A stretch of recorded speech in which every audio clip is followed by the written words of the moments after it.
तीन बहुओं की हरी भरी दान और पकवान। कमला देवी, महेश जी, तीनों बेटे और तीनों बहुएं मिट्टी के छोटे से घर में रहते हैं। घर में सिर्फ 2 कमरे, एक छोटा सा आंगन और कोने में मिट्टी का चूल्हा बना होता है।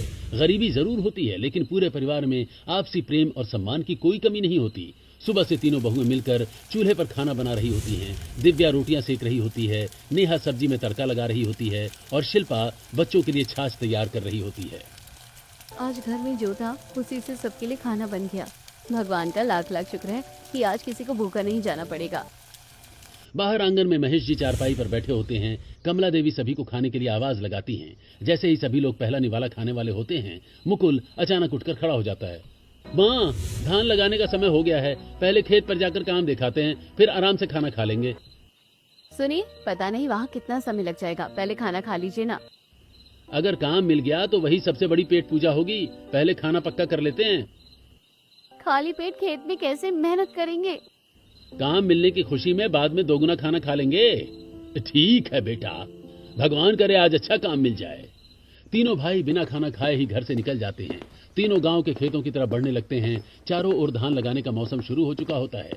हर खेत में किसान अपने परिवार के साथ धान की पौध लगा रहे होते हैं। कहीं महिलाएं पौध रोप रही होती हैं तो कहीं बच्चे भी अपने माता पिता का हाथ बटा रहे होते हैं। लगता है इस बार पूरे गांव में खूब खेती होने वाली है। हाँ, इतने खेत देखकर तो लग रहा है आज काम जरूर मिल जाएगा। चलो मालिक के खेत पर चलते हैं, सबसे पहले वही बात करते हैं। तीनों भाई उस ठेकेदार के खेत पर पहुंच जाते हैं जहां वे पिछले कई वर्षों से मजदूरी करते आ रहे थे।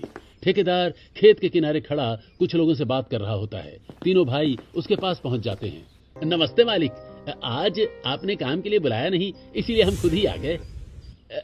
लेकिन आपने वो खाद के कट्टे और बाकी सामान भी नहीं मंगवाया जो धान लगाने के लिए चाहिए थे। सुनो भाई, अब बहुत महंगाई का जमाना आ गया है। इस बार हम तुम लोगों से धान नहीं लगवा पाएंगे। लेकिन मालिक, इतने सालों से तो हम ही आपका खेत संभाल रहे हैं। हाँ, लेकिन अब खेती से उतनी कमाई नहीं होती जितनी मजदूरी में चली जाती है। अगर मजदूर रखूंगा तो मेरे पास कुछ भी नहीं बचेगा। अरे थोड़ा बहुत ही सही कोई काम दे दीजिए मालिक। नहीं भाई, अब हम अपना खेत खुद संभालेंगे, तुम लोग कोई दूसरा काम देख लो। ठेकेदार वापस अपने खेत की तरफ चला जाता है। तीनों भाई एक दूसरे का चेहरा देखते रह जाते हैं। इसके बाद तीनों भाई पूरे गांव में अलग अलग खेतों पर जाकर काम मांगने लगते हैं, लेकिन हर जगह उन्हें एक जैसा जवाब मिलता है। काका, धान लगाने के लिए मजदूर चाहिए क्या? नहीं बेटा, इस बार पूरा परिवार मिलकर खुद ही काम कर रहा है। भैया, हमारे लिए कोई काम होगा? नहीं, अब मजदूर रखना हमारे बस की बात नहीं रही भैया। अच्छा कोई बात नहीं। कई खेतों में पूछने के बाद तीनों भाइयों को कहीं काम नहीं मिलता। उनके कदम भारी हो जाते हैं और चेहरे पर मायूसी साफ दिखाई देने लगती है। तभी सामने वाले खेत में रघु का बचपन का दोस्त अपने परिवार के साथ धान की पौध लगा रहा होता है। वो दूर से ही तीनों भाइयों को पहचान लेता है। अरे रघु, इधर आ भाई, कहाँ जा रहे हो तीनों? क्या बताऊं, आज हमारा काम ही छूट गया। अब कोई भी मजदूर नहीं रख रहा। भाई, इसमें किसानों की भी मजबूरी है। देख, मेरी इतनी बड़ी जमीन है, पहले मैं भी मजदूर बुलाता था, लेकिन अब पूरा परिवार खुद मेहनत कर रहा है। लेकिन हमारी रोजी रोटी तो इसी मजदूरी से चलती थी। मैं समझ सकता हूँ भाई, लेकिन खेती का खर्च इतना बढ़ गया है कि किसान भी परेशान हैं।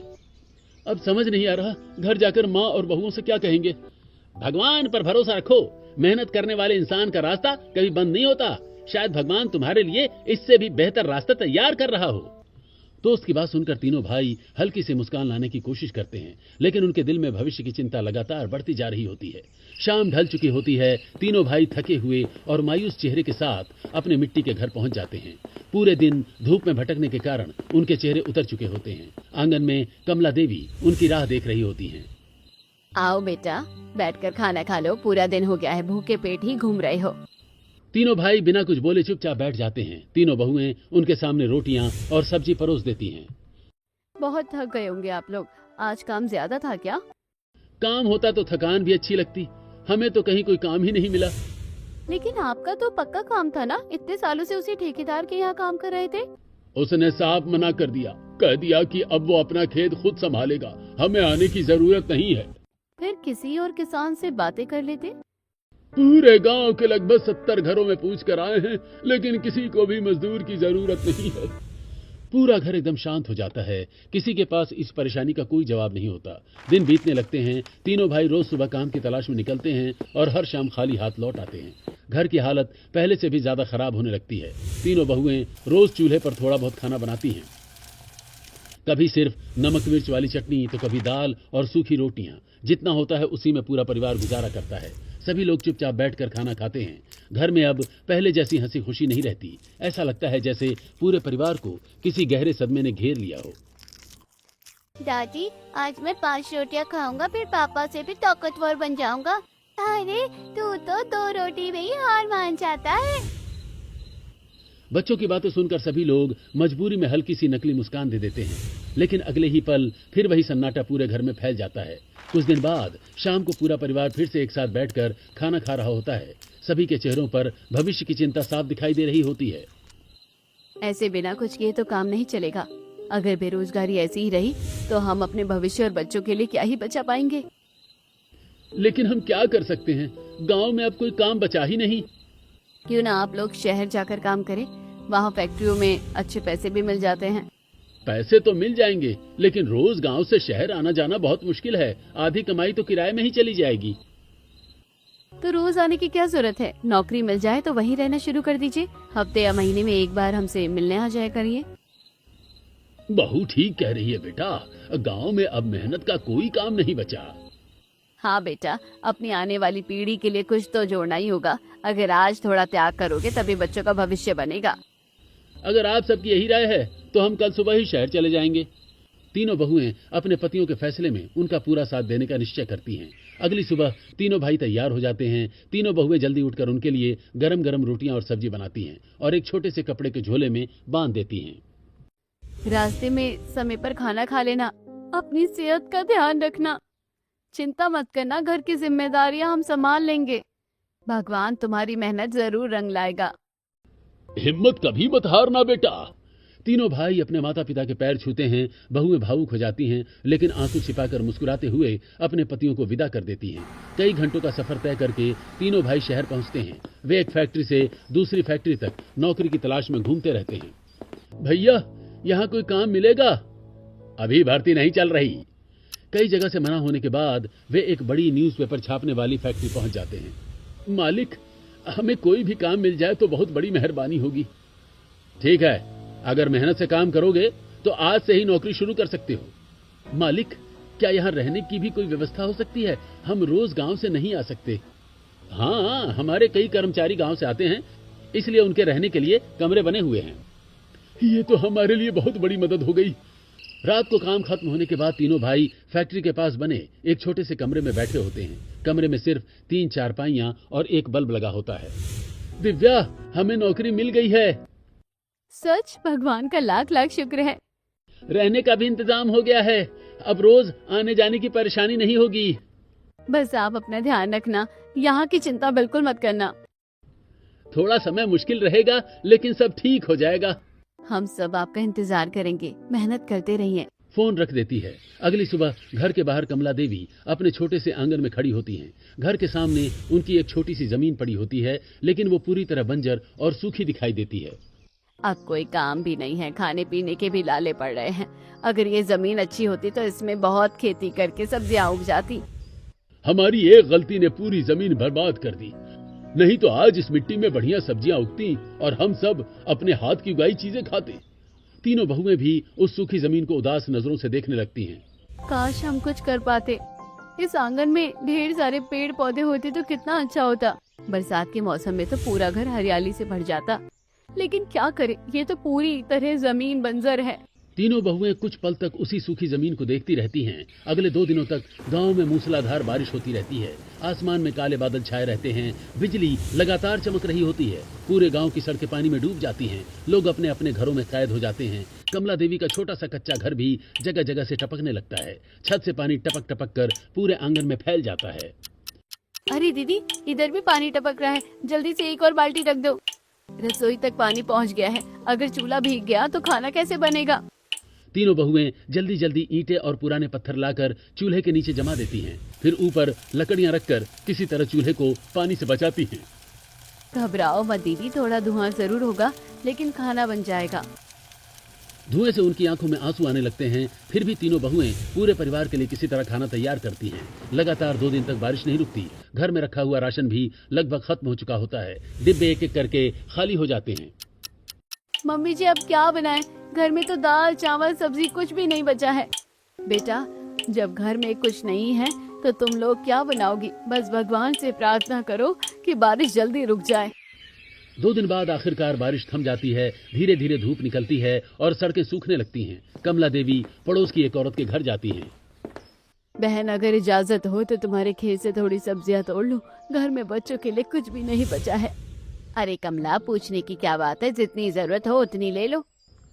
कमला कुछ ताजी लौकी, भिंडी और हरी मिर्च लेकर घर लौट आती है। तभी शिल्पा की नजर घर के सामने पड़ी उस बंजर जमीन पर जाती है जहां कई सालों से सिर्फ सूखी मिट्टी थी। बारिश के बाद उसी मिट्टी के बीच एक छोटा सा हरा पौधा निकल आया होता है। तीनों बहुएं दौड़कर वहां पहुंच जाती हैं। दीदी देखो हमारी बंजर जमीन पर पौधा निकल आया। अगर यहाँ पौधा उग सकता है तो यहाँ धान भी उगा सकते हैं। और सिर्फ धान ही नहीं, हम सब्जियां भी लगाएंगे। मेहनत करेंगे तो ये जमीन जरूर हरी भरी होगी। तीनों बहुओं की आंखों में पहली बार उम्मीद की चमक दिखाई देती है। अगले दिन तीनों बहुएं घर के बाहर बैठकर आपस में सलाह कर रही होती हैं। दीदी क्यों ना हम गांव से अलग अलग किस्म के धान के बीज ले आएं? बिल्कुल, एक ही किस्म के क्यों, अलग अलग धान लगाएंगे तो फसल भी अच्छी होगी। वैसे भी हमारे पास बेचने लायक गहने तो है नहीं, थोड़ा बहुत गहने देकर बीज ले आएंगे। अगले दिन तीनों बहुएं गांव के बीज वाले दुकानदार के पास पहुंच जाती हैं। भैया ये हमारा थोड़ा सा धान और गहने रख लीजिए, बदले में हमें धान के बीज दे दीजिए। जरूर बहन जी, कौन सी किस्म के बीज चाहिए? अलग अलग किस्म के बीज दीजिए। ये लीजिए, बासमती, सांबा मसूरी, सावित्री, सोना मसूरी, पूसा बासमती और सुगंधा धान के बीज। अगर मेहनत से खेती करोगी तो अच्छी पैदावार मिलेगी। बहुत बहुत धन्यवाद भैया, बहुत बहुत धन्यवाद भैया, बहुत बहुत धन्यवाद भैया। तीनों बहुएं खुशी खुशी घर लौटती हैं। मम्मी जी देखिए, हम अलग अलग किस्म के धान के बीज लेकर आए हैं। अब हम अपनी बंजर जमीन पर खेती करेंगे और एक दिन इसी धान से बने स्वादिष्ट पकवान पूरी परिवार को खिलाएंगे। क्या सच में ऐसा हो सकता है बेटा? उसी रात सभी लोग खाना खाकर बैठे होते हैं। तभी तीनों बेटों का फोन आता है। घर पर सब ठीक है ना? खाने पीने की कोई परेशानी तो नहीं? इस महीने की सैलरी मिलते ही हम कुछ पैसे लेकर घर आ जाएंगे। तीनों बहुएं एक दूसरे की तरफ देखती हैं। उनकी आंखों में मजबूरी साफ दिखाई देती है। नहीं, यहाँ सब ठीक है। आप लोग अपनी नौकरी पर ध्यान दीजिए। और सुनिए, घर के सामने वाली बंजर जमीन याद है ना? हाँ, क्या हुआ उसे?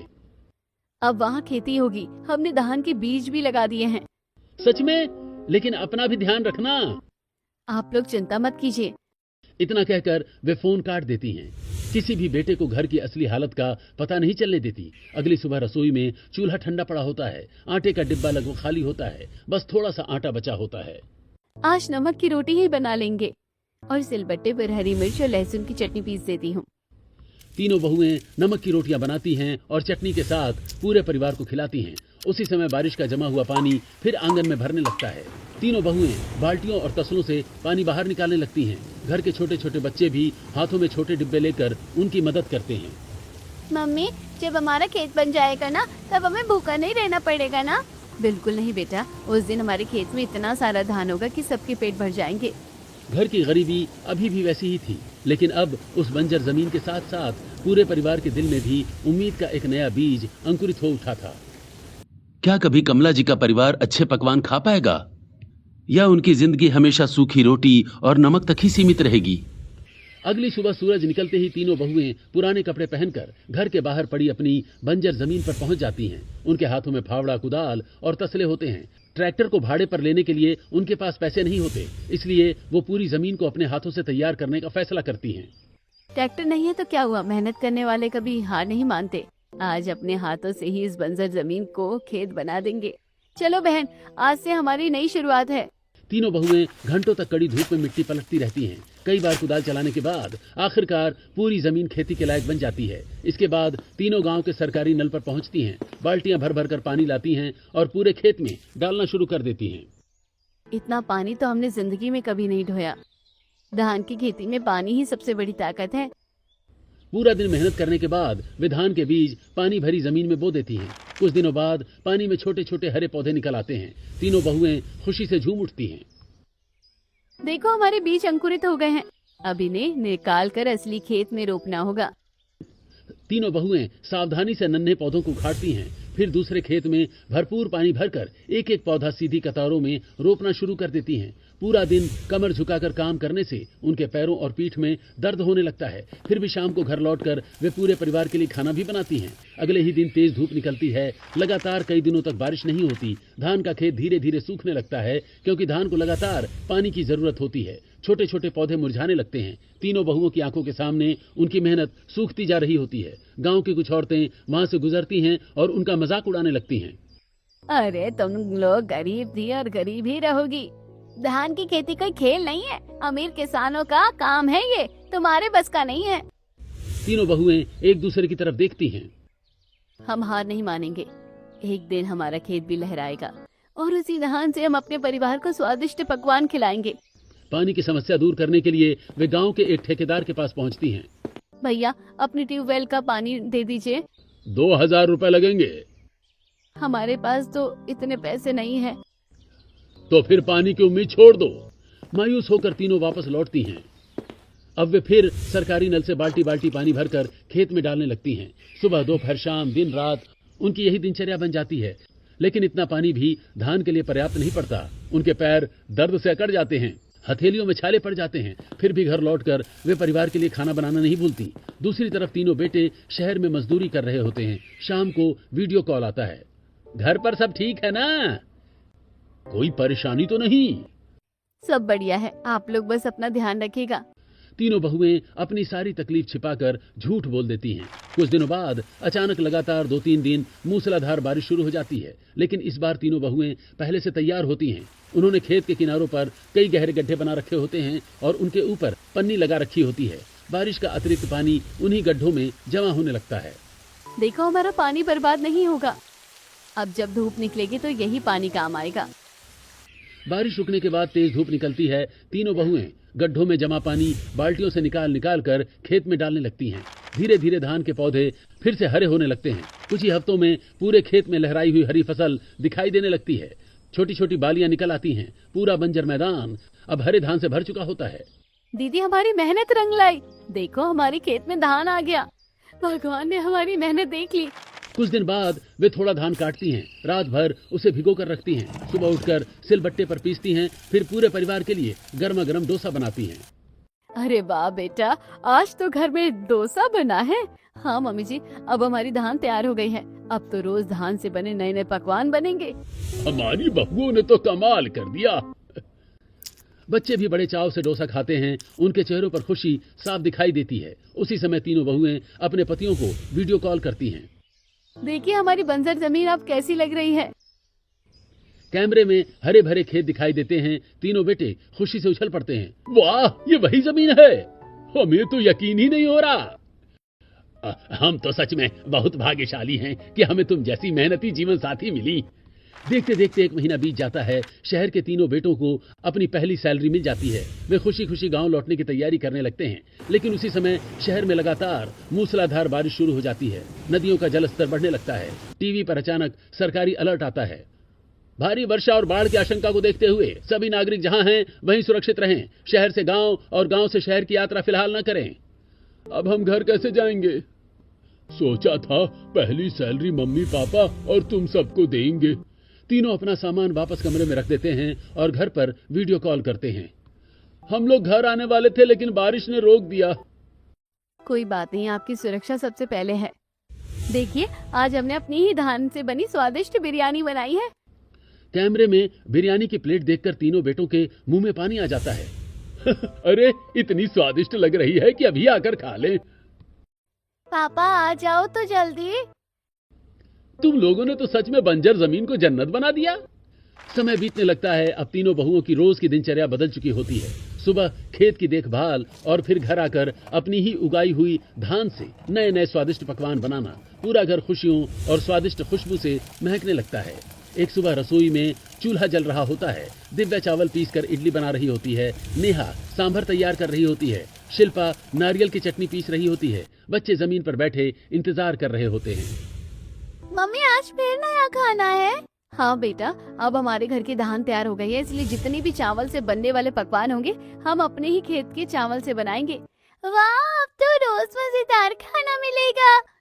कभी घर में दाल चावल, कभी चुके चावल, कभी वेज पुलाव, कभी टमाटर राइस, कभी इडली सांभर, कभी दही चावल, तो कभी चावल की खीर बनती। बच्चे हर दिन नए पकवान देखकर खुशी से झूम उठते। धीरे धीरे इन स्वादिष्ट पकवानों की खुशबू पूरे गांव में फैलने लगती है। पड़ोस की औरतें भी इस बारे में बातें करने लगती हैं। अरे कैसी बढ़िया खुशबू आ रही है कमला के घर से। जब से इनकी धान तैयार हुई है तब से रोज नए नए पकवान बन रहे हैं। जो औरतें पहले उनका मजाक उड़ाया करती थीं, अब वही सलाह लेने उनके घर पहुंच जाती हैं। बेटा, तुमने तो बहुत अच्छी खेती कर ली, हमें भी बता दो इतनी बढ़िया धान कैसे उगाई। हमारी फसल में तो कीड़े लग गए हैं, कुछ पौधे ज्यादा पानी में गल गए और बाकी सूख गए। आंटी जी, आज आपको हमारी मदद की जरूरत पड़ गई। अगर उस समय हमारा हौसला बढ़ा देती तो आप तो क्या चला जाता। गलती हो गई बेटा। धान की खेती में सबसे जरूरी चीज है पानी का संतुलन।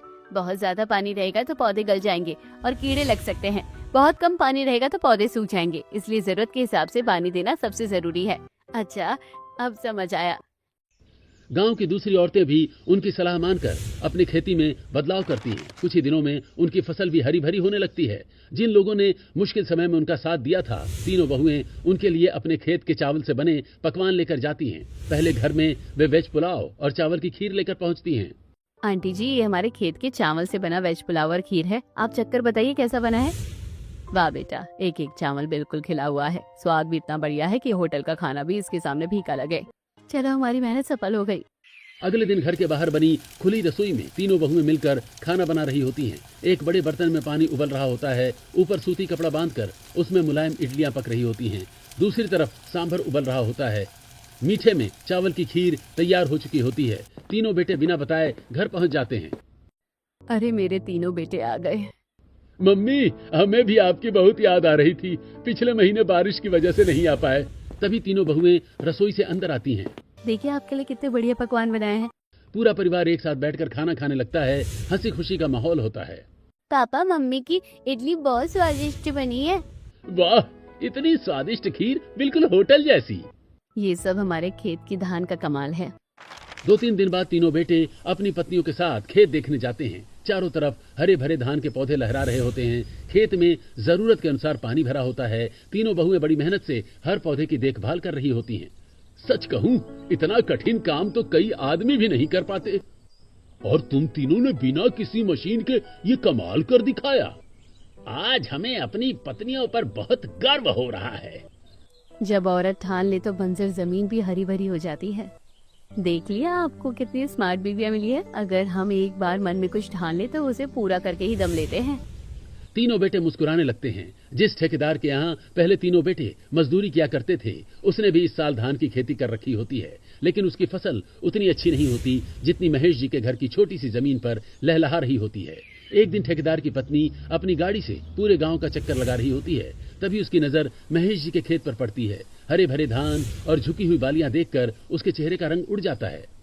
ये कैसे हो सकता है? बंजर जमीन पर इतनी शानदार खेती और इतनी बड़ी जमीन पर इतनी अच्छी फसल नहीं हुई।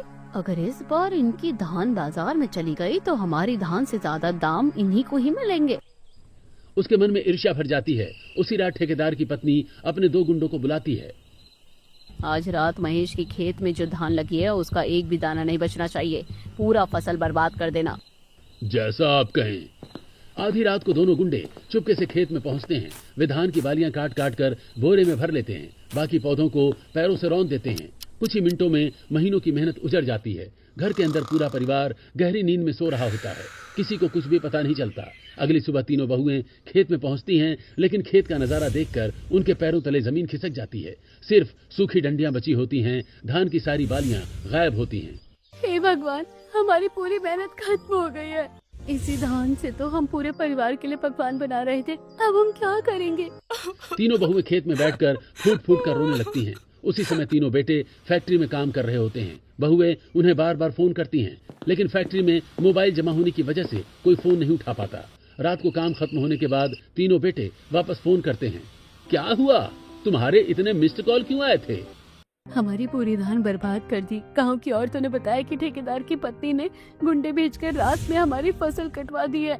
चिंता मत करो, हम फिर से शुरुआत करेंगे। अगले ही दिन तीनों बहुएं फिर से खेत में उतर जाती हैं। पुराने खराब पौधों को निकाल देती हैं, दोबारा खेत तैयार करती हैं, नई पौध लगाती हैं। इस बार मौसम भी उनका साथ देता है। लगातार अच्छी बारिश होती है, पानी की कोई कमी नहीं रहती। कुछ ही महीनों में पूरा खेत फिर से पहले से भी ज्यादा हरा भरा हो जाता है। धान की लंबी लंबी वालियां हवा में लहराने लगती हैं। कटाई का समय आते ही बड़ी बड़ी राइस मिलों और फैक्ट्रियों के व्यापारी गांव में धान खरीदने पहुंचते हैं। वे एक एक खेत का निरीक्षण करने लगते हैं। पहले खेत में, इस धान में तो कीड़े बहुत हैं, ऐसी फसल बाजार में नहीं बिकेगी। दूसरे खेत में, आपने सिर्फ एक ही किस्म की धान लगाई है, वो भी जिसकी बाजार में ज्यादा मांग नहीं। इसके बाद वे महेश जी के खेत में पहुंचते हैं। पूरा खेत अलग अलग किस्म की धान से भरा होता है। व्यापारी हैरान रह जाते हैं। अरे वाह, यहाँ तो कमाल हो गया। यहाँ बासमती, राजधानी, सोनम मसूरी, सांबा मसूरी और सुगंधा जैसी अलग अलग किस्म की धान लगी हुई है। इतनी छोटी जमीन में इतनी शानदार वैरायटी, ये सब आपने कहाँ से सीखा? हमने परचून की दुकान से अलग अलग किस्म के बीज लेकर प्रयोग किए थे। सोचा था कि अगर एक बार फसल खराब भी हो जाए तो दूसरी हमारा सहारा बन जाएगी। बहुत बढ़िया सोच है। इस बार हम आपकी पूरी फसल खरीदेंगे और पैसे भी अभी नगद देंगे। व्यापारी वही खेत में पूरी फसल का भुगतान नगद कर देते हैं। तीनों बहुओं की आंखों में खुशी के आंसू आ जाते हैं। शाम को तीनों बहुएं खुशी खुशी पूरे परिवार के लिए चावल से बने स्वादिष्ट पकवान तैयार करती हैं। रसोई में वेज बिरयानी, मटर पुलाव, दही चावल, चावल की खीर, इडली सांभर और नारियल की चटनी की खुशबू पूरे घर में फैल जाती है। उसी समय तीनों बेटे भी शहर से वापस घर पहुंच जाते हैं। मेरे बेटे भी आ गए और मेरी बहुओं ने आज पूरे घर को खुशियों से भर दिया। पूरा परिवार एक साथ बैठकर खाना खाने लगता है। बच्चे भी खुशी से तरह तरह के पकवान खा रहे होते हैं। मम्मी, आज तो सब कुछ बहुत स्वादिष्ट है। लगता है अब होटल जाने की जरूरत ही नहीं पड़ेगी। तुम तीनों मेरी बहुएं नहीं, मेरी बेटियां हो। आज तुम लोगों ने साबित कर दिया कि मेहनत और हिम्मत के आगे बंजर जमीन भी सोना उगलने लगती है।